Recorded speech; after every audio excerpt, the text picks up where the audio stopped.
Good morning and welcome back to Football Morning Show. Masih bersama gue Hanif Tamrin yang tetap setia menemani aktivitas pagi kalian setiap jam 7 pagi. Kawan-kawanku, maaf ya, 2 hari kemarin tidak ada live malam. Dan juga episode kemarin hanya terkait update transfer saja. Karena kemarin gue lagi ambil libur ya, sehari doang ya, cuman sehari aja.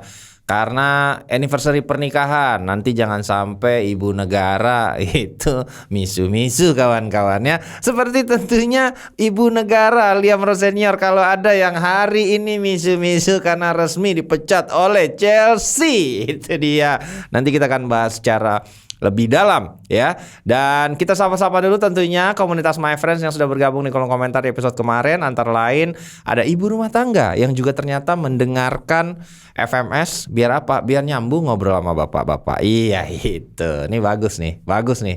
Ini adalah sebuah tentunya masukan atau gaya yang bisa ditiru oleh ibu-ibu lainnya guys ya. Biar apa? Biar nanti ngobrol sama bapak-bapak nyambung dan mereka lebih betah di rumah ya, daripada nongkrong bahas bola di warung atau di tongkrongan. Sekarang sama bini sendiri aja berantem ya. Oke, nice dream ya. Ada juga help desk pom bensin. Nah ini ya, barangkali nanti ada yang rusak dari ininya pom bensinnya guys ya. Ada help desknya juga. Dan juga ada wasit Tarkam. Nice dream. Itu bro, wasit Tarkam bro. Kalau ingin nonton langsung Piala Dunia dan melihat pemain favoritnya berlaga di Amerika Serikat, tentu bisa diwujudkan dengan support dari Rexona. Iya, caranya gampang teman-teman. Tinggal ya, kalian ingat 3S ya untuk mengikuti Rexona berburu trip FIFA World Cup 2026. S yang pertama tentunya adalah shop alias belanja. Kalian tinggal beli produk Rexona apa saja. Tentu jangan lupa disimpan struk pembelanjaannya, atau kalau kalian belanja online tinggal di screenshot ya. Yang kedua adalah selfie. Iya, kalian wajib melakukan selfie dengan format kurang lebih seperti ini teman-teman.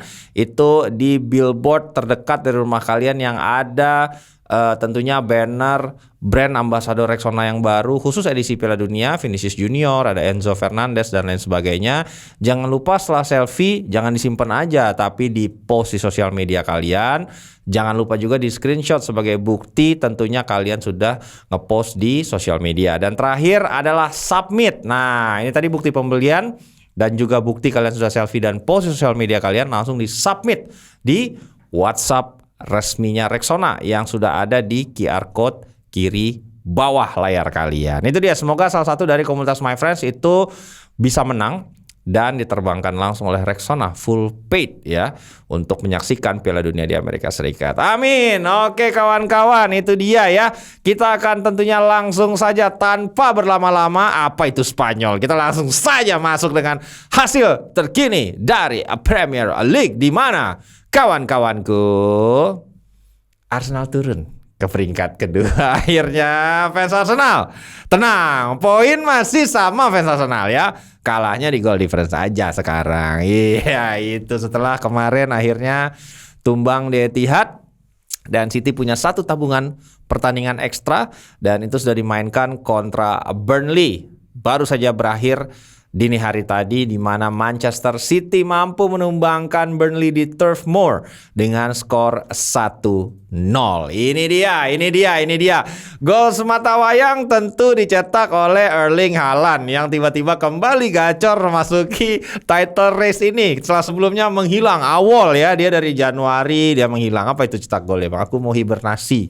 Tiba-tiba begitu Arsenal mulai pelan-pelan tergelincir, ini adalah saatnya aku bersinar, kata Erling Haaland kan. Bagi City tentu ini membuat mereka akhirnya kembali ke puncak klasemen setelah ini. Arsenal kurang lebih berapa bulan ya, dari sejak Oktober kalau nggak salah tuh udah Oktober November tuh Arsenal udah selalu ada di puncak guys, dan akhirnya turun ya setelah kemenangan City atas Burnley ya.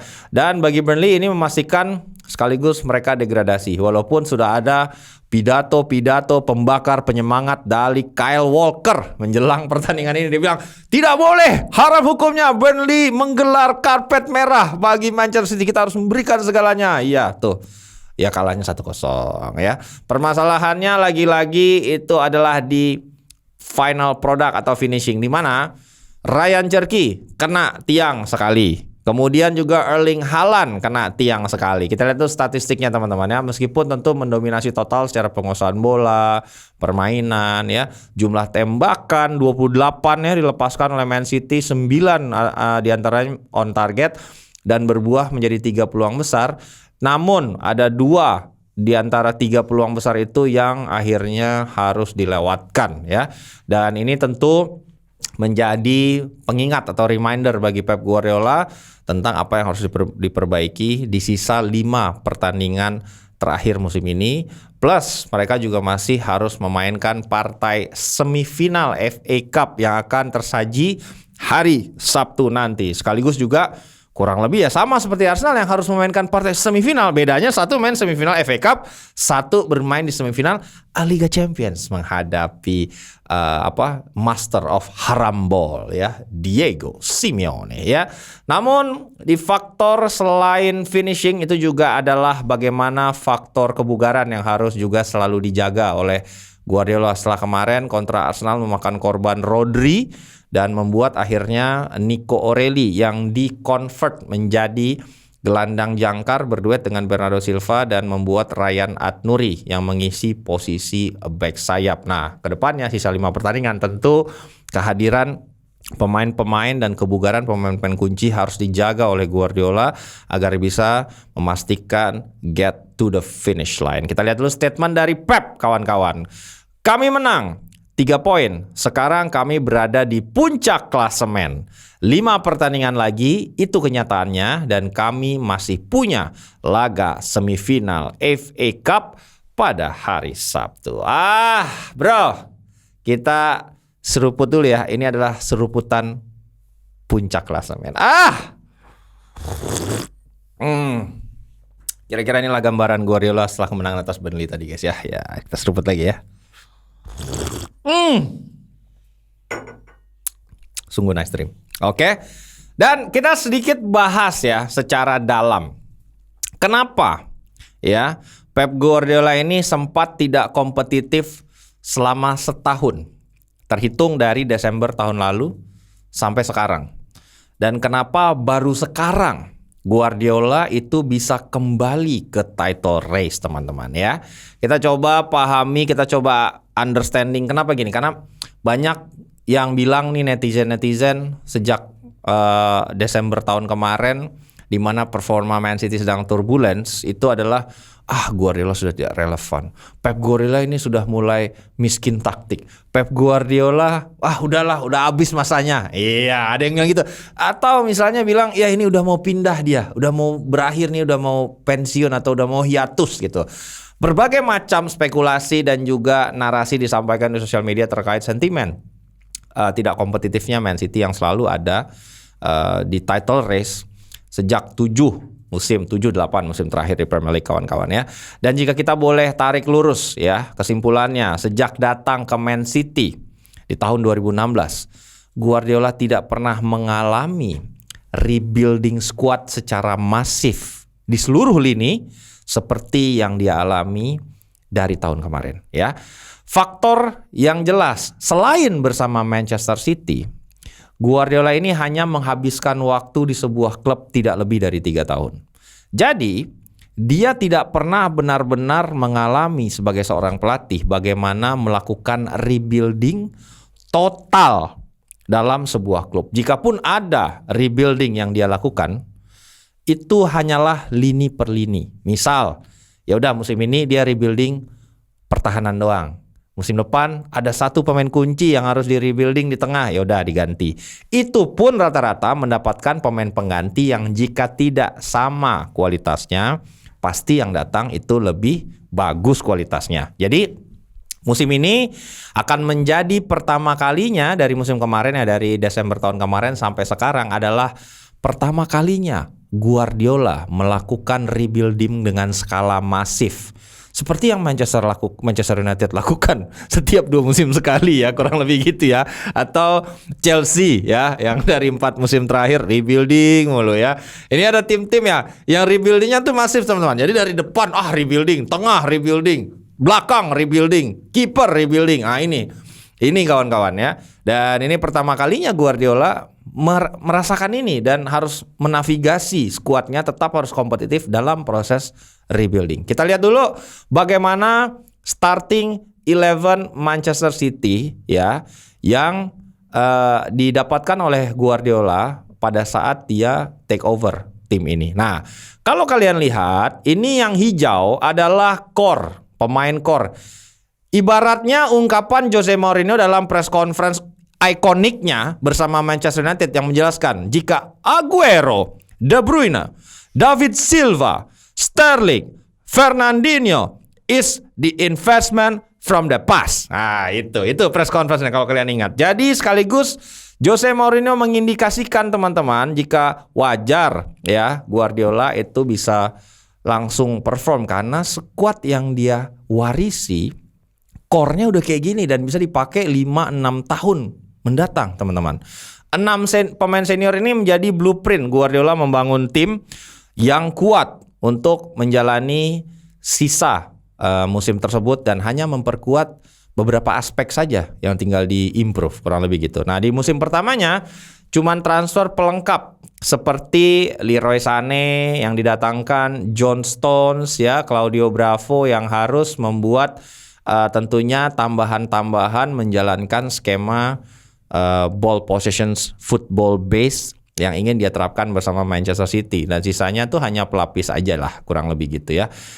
Dan ini membuat tentunya sekaligus mengindikasikan kalau dia tuh nggak pernah benar-benar bisa mengalami rebuilding total seperti tim-tim yang ditinggal Alex Ferguson, tim-tim yang ditinggal oleh begitu banyak manajer ya, kayak Antonio Conte pergi beda lagi, nanti timnya Tuchel pergi beda lagi, timnya Pochettino pergi nanti beda lagi timnya ya. Dan jika misalnya kita lihat ya, paling maksimal tuh lini per lini. Yang paling krusial itu, yang paling kentara, dia pernah merebuild itu adalah di entire backline.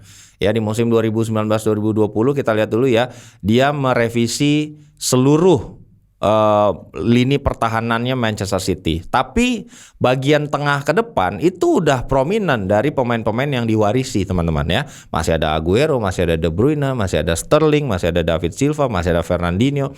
Yang diganti itu entire backline. Jadi Benjamin Mendy atau Zinchenko atau Fabian Delph yang ditaruh di situ.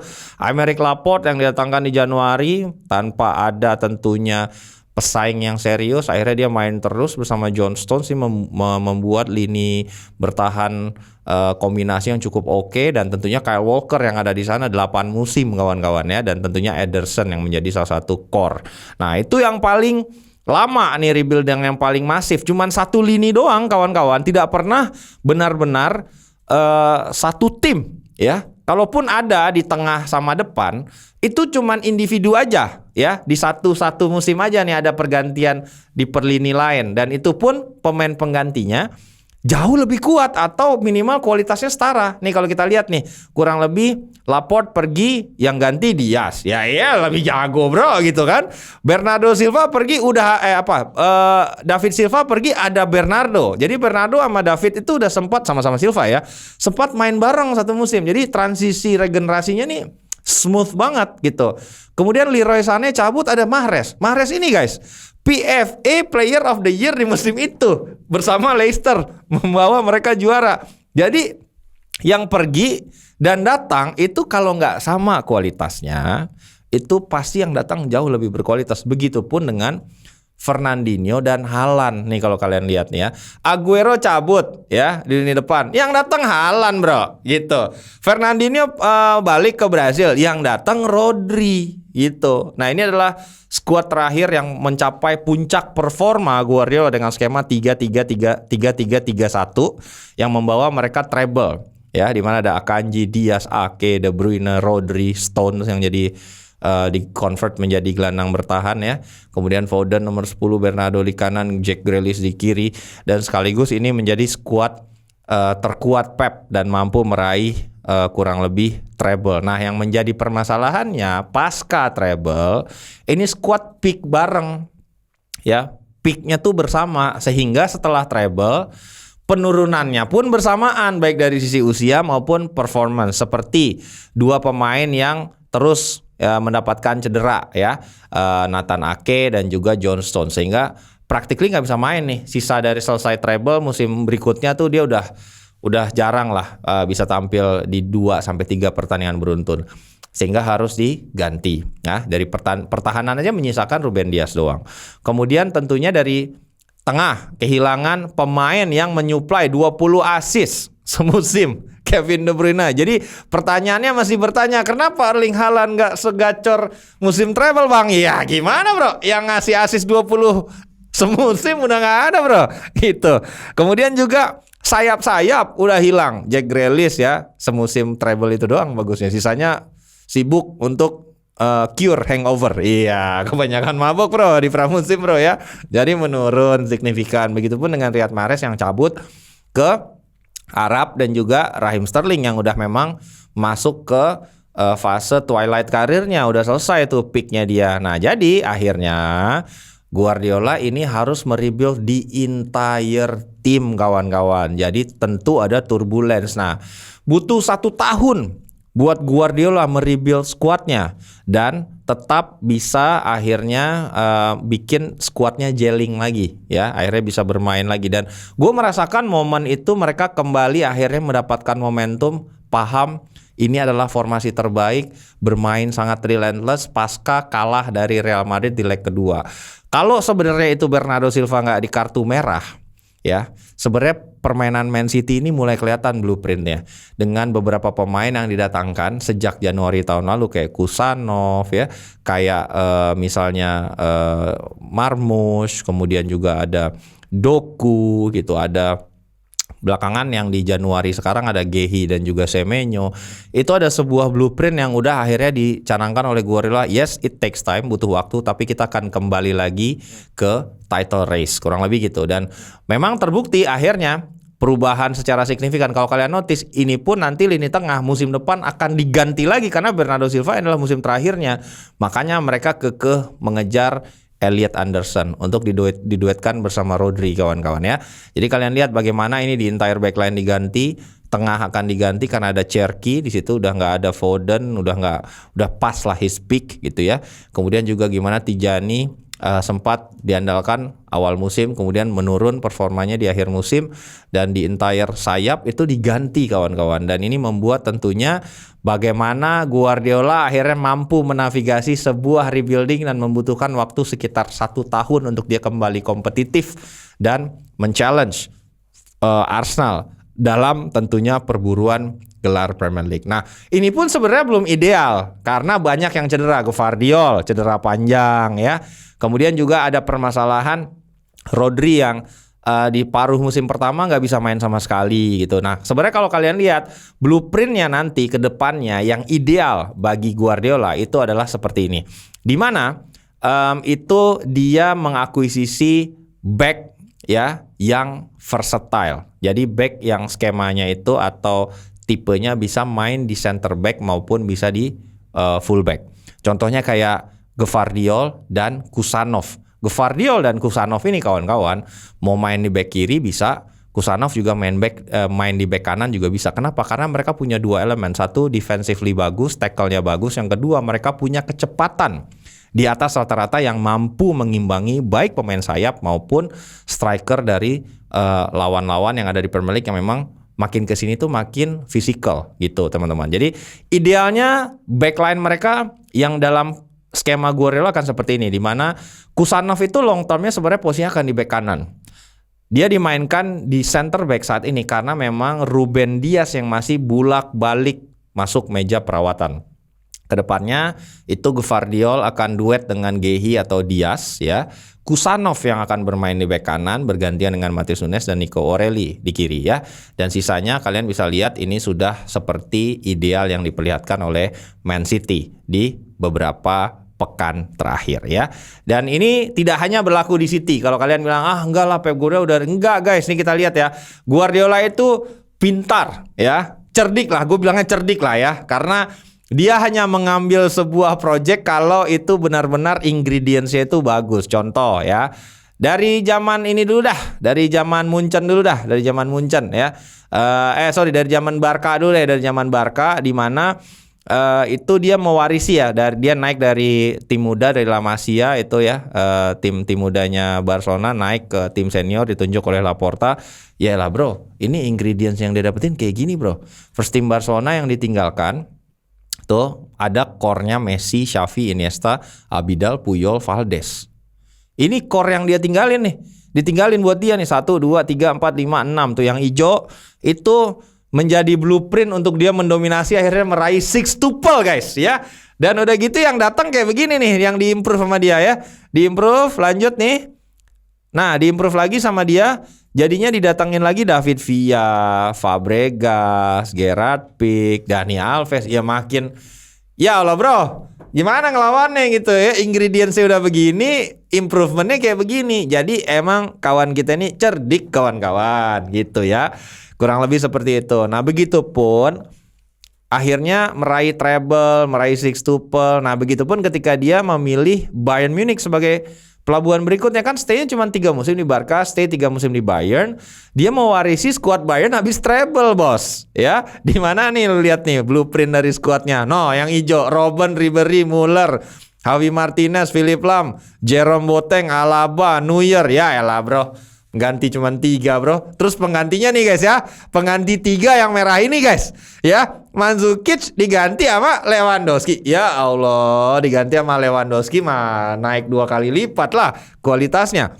Kemudian Bastian Schweinsteiger diganti sama Xabi Alonso. Ya Allah bro, ada Kimmich juga di situ. Udah gitu Javi Martinez yang datang pelapisnya Arturo Vidal yang lagi gacor-gacornya keluar dari Juventus. Ya mungkin yang kurang lebih mirip-mirip ya kualitasnya, cuman Juan Bernat yang menggantikan David Alaba yang akhirnya cabut ya ke Real Madrid lah pada saat itu kawan-kawan ya. Dan itu sekaligus mengindikasikan ini kawan kita ini cerdik ya, dan tidak pernah benar-benar satu musim nge-rebuild di entire team. Dan dia merebuild di entire team di market yang berat loh guys ya. Mencari striker susah, mencari sayap susah, karena market pemain di Eropa saat ini itu ada gap yang sangat-sangat besar. Ada gap gengnya kualitasnya Kylian Mbappe. Abis itu udah pemain-pemainnya yang biasa aja. Maksud gue yang overhype atau over PR kayak Garnacho ya gitu kan, mahal tapi ya mainnya gitu-gitu aja gitu. Jadi penting sekali untuk mencari pemain-pemain kayak Doku, Semenyo, karena gini, kalau lu nggak dapet Mbappe, Yamal gitu ya, itu kan yang udah level terbukti yang biasanya City dapetin nih ya, kayak Fernandinho lah, datang Rodri ya kan, itu tengah Lemine Yamalnya DM guys gitu. Kylian Mbappe-nya DM itu Rodri. Atau center back gitu, misalnya center back datanglah Ruben Dias gitu, Laporte, kemudian ada John Stones, kemudian sekarang ada Mark Guehi. Itu kan top of the pile ya di profile center back. Nah dia nggak bisa lagi kayak gitu sekarang ya. Dia harus berebut dengan tim lain yang mampu menawarkan gaji yang sama juga. Kemudian tentunya marketnya nggak semasif itu sekarang di Eropa. Nah itu akhirnya membuat turbulence, dan baru sekarang kembali ada di puncak klasemen ya. Mungkin itu kurang lebih khusus untuk Fan City hari ini in-depth-nya seperti itu. Oke. Dan ada juga breaking news kawan-kawanku, di mana akhirnya pelatih Penjas dan juga pelatih gue bilangnya apa ya? Pelatih apa ini? Gue kasih nama gue seruput dulu ya, gue gak enak sama rekan sejawat. Anjay, rekan sejawat bro. Iya. Oke bro ya. Udahlah bro ya. Ini mah sudah tidak bisa dihindari. Resmi dipecat akhirnya Liam Rossegor oleh Chelsea kawan-kawan. Pasca tentunya hasil-hasil buruk yang didapatkan oleh Chelsea yang mulai tercipta setelah gugur dari Liga Champions, dikalahkan oleh PSG. Tidak ada hasil baik kecuali kontra Port Vale. Ya lu kalau kalah lawan Port Vale juga keterlaluan bro ya. Cuman 1 lawan Port Vale doang. Pasca kalah dari PSG hasil baik bisa diraih. Sisanya kalah semua. Dan yang paling parah, 4 pertandingan terakhir Premier League itu tidak mampu mencetak gol Chelsea ini kawan-kawan ya. Jadi akhirnya klub yang awalnya melakukan meeting dadakan ya, meeting luar biasa setelah kekalahan terakhir melawan Brighton dibantai 3-0. Itu Sporting Director ya Chelsea, Paul Winstanley dan juga Ekbali melakukan rapat darurat untuk membahas terkait apa yang harus mereka lakukan di sisa akhir musim ini. Apakah mempertahankan Liam Rose Senior atau men-trigger pemecatan dan mengambil keputusan siapa yang mengambil jabatan ini sementara. Kurang lebih gitu ya. Ini diperparah juga dengan apa yang kita sampaikan di 2 hari kemarin. Ada demo besar-besaran dari fans Chelsea bergabung dengan fans Strasbourg yang untuk meminta Bluco out dari tentunya kepemilikan karena inkompetensi yang ditunjukkan selalu dalam beberapa momen terakhir sejak mereka mengambil alih ya ownership dari Roman Abramovich. Jadi paduan tekanan dari hasil buruk plus juga demo dari fans sendiri tentu membuat akhirnya Bluco harus mengambil keputusan untuk menyelamatkan musim ini, di mana mereka masih memiliki 2 kans ya. Satu untuk lolos ke Liga Champions walaupun berat, sisa 5 pertandingan terakhir kalah dari Liverpool. Liverpool masih punya pertandingan sisa dimainkan. Kemudian juga masih akan memainkan semifinal FA Cup kawan-kawan untuk bisa punya kans lolos ke final. Oleh karenanya ya, itu keputusan ini diambil. Pelatih penjas Rose Senior itu resmi dipecat tadi malam jam 2 pagi. Kita lihat dulu statement dari Chelsea Football Club ya. Ini kita coba translate sambil berjalan aja ya. Chelsea Football Club hari ini sudah berpisah dengan pelatih kepala Liam Rose Senior ya. Atas nama seluruh pihak yang ada di Chelsea, kami ingin menghaturkan terima kasih kepada Liam dan seluruh stafnya atas seluruh upaya yang sudah diperlihatkan selama berada di klub ini. Liam selalu membawakan dirinya dengan integritas tinggi dan profesionalisme setelah penunjukan yang dilakukan kepada Liam Rose Senior di paruh musim ya. Ini adalah keputusan yang diambil dengan berat, namun hasil negatif dan performa yang menurun belakangan dari standar yang kami butuhkan itu harus membuat akhirnya keputusan ini diambil oleh seluruh orang yang ada di Chelsea, dan Chelsea menyampaikan yang terbaik ya. Semoga sukses ke depannya untuk masa depan Liam Rose Senior ya. Callum McFarlane, anjay ya. Ini adalah tentunya sosok yang mampu menahan imbang Pep Guardiola. Dalam partai debutnya bro, yang tiba-tiba dari U21 ya. Bro, hari ini datang ke Cobham ya. Ngapain bang? Jadi pelatih utama bro. Iya, kita habis aja mencat Maresca. Oh gitu bang. Iya. Ternyata dia datang ke Cobham, aksesnya aja dia nggak punya, ditolak. Dia tidak punya akses masuk ke first team building Chelsea bro. Tapi bisa nahan Pep Guardiola. Itu dia bro ya. Kalau McFarlane akan take charge ya, atau menggantikan sementara sampai akhir kompetisi musim ini berakhir ya. Sampai Juni kurang lebih gitu. Dan sumber dari klub itu beberapa nama yang anonymous dilansir oleh Mail Online, itu kurang lebih mengindikasikan jika Rose Senior ini membuat bingung banyak sekali pemain teman-teman ya. Bingung karena apa? Karena dia memberikan too much information katanya. Jadi gini, tugas dari pelatih itu menyederhanakan informasi. Nah, Liam Rose Senior ini membuat semakin bingung pemain-pemain Chelsea. Karena gini, di luar dari team meeting ya, di luar dari team meeting membahas taktik, tentunya ada rekaman video mendiskus apa yang kurang dan segala macam, positioning, taktik yang diterapkan. Itu ada lagi program individu, guys. Ya, jadi ada lagi program individu. Jadi masing-masing individu nanti dibuatkan program sama si Liam Rose Senior ini dengan bahasa-bahasa yang terlalu rumit, dan dia sering inkonsisten dari sisi taktik. Itu yang disampaikan oleh pemain. Ketika laga berjalan, taktik itu terlalu sering dirubah. Jadi tidak ada inkonsistensi.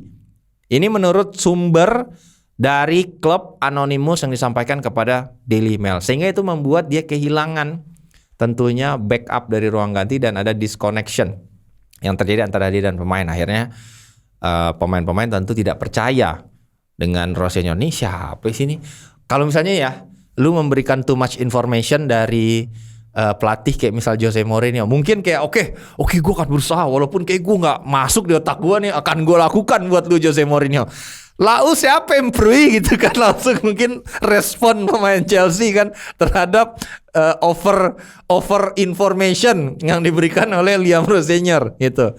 Mungkin kepada bek kanan ya, Tuan Reece James, tolong kamu invert ke dalam, abis itu kamu marking juga 3 pemain, abis itu kamu overlap ke depan gitu kan. Mungkin kayak gitu ya. Jadi kayak, nih orang kenapa gitu kan. Jadi kayak akhirnya tidak ada kepercayaan ya kepada Rosselló, itu hilang. Dan ya itu alasannya kenapa sampai 4 pertandingan gak bisa cetak gol, karena emang dia udah kehilangan ruang ganti teman-teman ya. Dan Bluco tengah mempersiapkan nama-nama pengganti untuk bisa menjadi manajer permanen musim depan, karena kalau McFarlane ini kan ditunjuk sampai akhir musim. Nah, musim depan ini Chelsea tengah mempertimbangkan 2 nama. Itu yang pertama tentunya dream signing. Dream signingnya adalah Cesc Fabregas yang pernah membawa juga Chelsea menjuarai Premier League. Dan tentunya ini tetap adalah target yang sulit, karena Fabregas kita semua tahu punya saham di Como. Fabregas ini bukanlah pelatih yang tentunya menerima pekerjaan short term.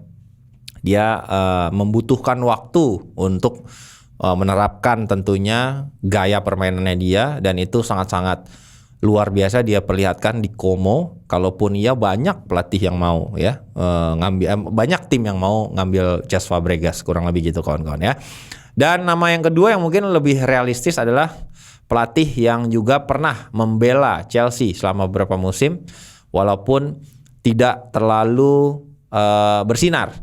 Ya, saat menjadi pemain bersama Chelsea lebih bersinar di Atletico Madrid, itu adalah Felipe Luis yang merupakan sosok bek kiri di Chelsea dan ATM dulu, dan sudah terbukti menjadi pelatih yang cukup mumpuni ya di Brazil kawan-kawan. Nah, ini 2 nama yang tengah dipertimbangkan menjadi suksesor jangka panjang. Dan tentunya juga kita bahas dulu sedikit hasil pertandingan Chelsea kontra Brighton kemarin, di mana Chelsea dibantai 3-0 ya, tanpa mampu mencatatkan tentunya 1 gol consolation spoon. Kita lihat dulu statistiknya teman-teman, di mana meskipun laga ini terlihat cukup berimbang, namun dari sisi efektivitas Chelsea kalah telak ya, tentunya dari Brighton.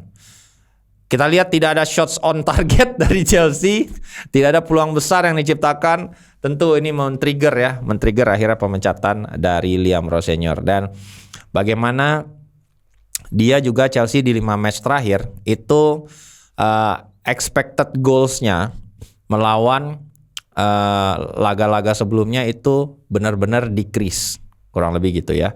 Selisih gol sampai 11 berbanding 0. Bisa jadi bayangan betapa buruknya lini depan Chelsea dan bagaimana pemain-pemain memang sudah tidak mempercayai sosok Liam Rosselló kawan-kawan.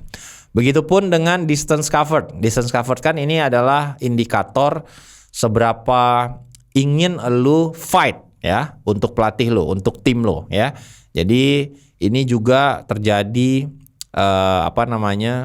penurunan, di mana Chelsea selalu kalah jarak lari di semua 34 laga Premier League musim ini, hanya rata-rata 5,2 kilo per pertandingan, dan ini adalah terburuk ya di liga ya, distance covered dan effort ya, etos kerjanya terburuk di liga, di mana Arsenal 4 kilo lebih banyak distance coverednya, dan City 3,6 kilo lebih banyak. Melawan Brighton, pemain Brighton lari 8 kilo lebih banyak daripada pemain Chelsea, bro.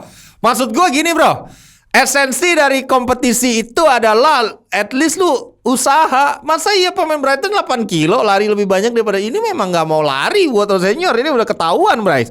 Ya gitu Blay ya. Ini bukan soal usia, ini tentang effort. Kalau lu emang gak effort, ya berarti ini mengindikasikan emang lu udah kehilangan ruang ganti. Jadi udah inilah ya, udah terbukti lah ya kurang lebih. Kita lihat klasemen sementara guys, dengan kekalahan Chelsea dan juga kemenangan Man City. Indah sekali pagi ini melihat klasemen guys ya. Sambil nyeruput teh, ada Man City di puncak yang berbagi poin sama dengan Arsenal dan unggul selisih gol ya, unggul selisih gol dan unggul produktivitas lah ya, kurang lebih gitu.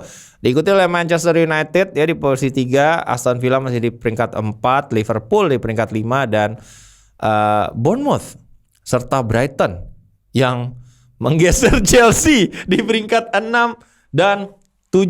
Kurang lebih gitu ya. Liverpool dan Brighton ya yang ada di peringkat 5 dan 6. Nah, peringkat 7-nya juga, peringkat 7 siapa? Chelsea berarti sekarang atau masih ada Brighton? Coba ya. Ini tadi screenshotnya nih guys ya. Screenshotnya lagi berjalan nih guys. Coba kita buka yang udah ini nih guys ya. Yang udah real nih guys. Iya, Chelsea nomor 8, Cok. Blay, Chelsea nomor 8, Blay. Wah, gila, Bro. Pantesan, Bro, ya.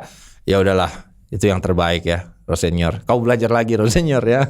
Kalau enggak, ini ya gue ada ini ya, kan Rosenior udah mendapatkan kompensasi 588 miliar ya, atau 24 juta pound sterling dengan bekerja hanya 4 bulan. Nah, kau menjadi inspirasi bagi kami semua. Rosenior kerja 4 bulan, pensiunnya udah terjamin ya. Kau menjadi idola.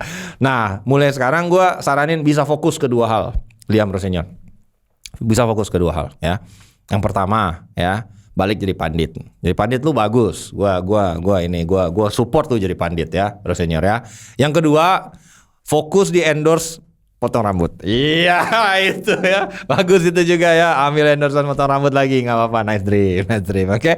Itu dia kawan-kawan materi hari ini. Tentunya kita akan kembali bertemu nanti malam, berjumpa untuk late night show. Dan jangan lupa juga tentu kalian bergabung dengan grup Discord ya, grup Discord dari FMS untuk kalian dapat info-info paling update terkait jadwal live kita, kemudian juga masukan-masukan kalian itu pasti akan kita terima di Discord. Bisa ngobrol langsung setiap hari Jumat jam 7 malam di Discord ya. Linknya ada di deskripsi. Kalian tinggal klik di situ untuk bergabung ke komunitas Discord kami. Nanti kalian juga bisa ikut menentukan, misalnya ada subaton lagi, ada konten baru lagi, kalian bisa masukannya kita terima di situ kurang lebih ya. Jangan lupa ya. Dan tentunya kalian harus wajib mensupport FMS dengan komen W Rexona di kolom komentar, terutama buat kalian non-member alias para squad abu-abu ya. Jangan lupa juga diklik tombol likes dan juga subscribe-nya, dan pastinya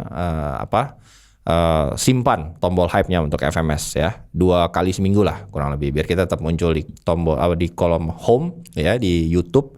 Jadi tidak ini lagi kena shadow ban. Kita lagi mencoba untuk memfight shadow ban pasca Ramadan kemarin. Oke, thank you so much kawan-kawanku yang sudah selalu menonton FMS setiap harinya ya. Itu adalah beberapa breaking news yang bisa kalian nikmati, dan semoga kalian itu bisa menjadi restart nih bagi fans Chelsea terutama ya. Udah ada berita ini jadi punya semangat baru ya bersama Callum McFarlane. Oke guys ya, as always kawan-kawanku tetap semangat di tengah kondisi yang selalu tidak menentu ini. Jangan patah semangat ya, tetap berjuang. Kalian yang sedang dalam perjalanan ke kantor ya, tempat kerja, atau sudah berada di sana yang lagi nyari kerjaan, gue doakan semuanya bisa berjalan lancar dan bisa mendapatkan kembali opportunity yang lebih baik buat kalian semua ya. As always my friends, have a lovely day.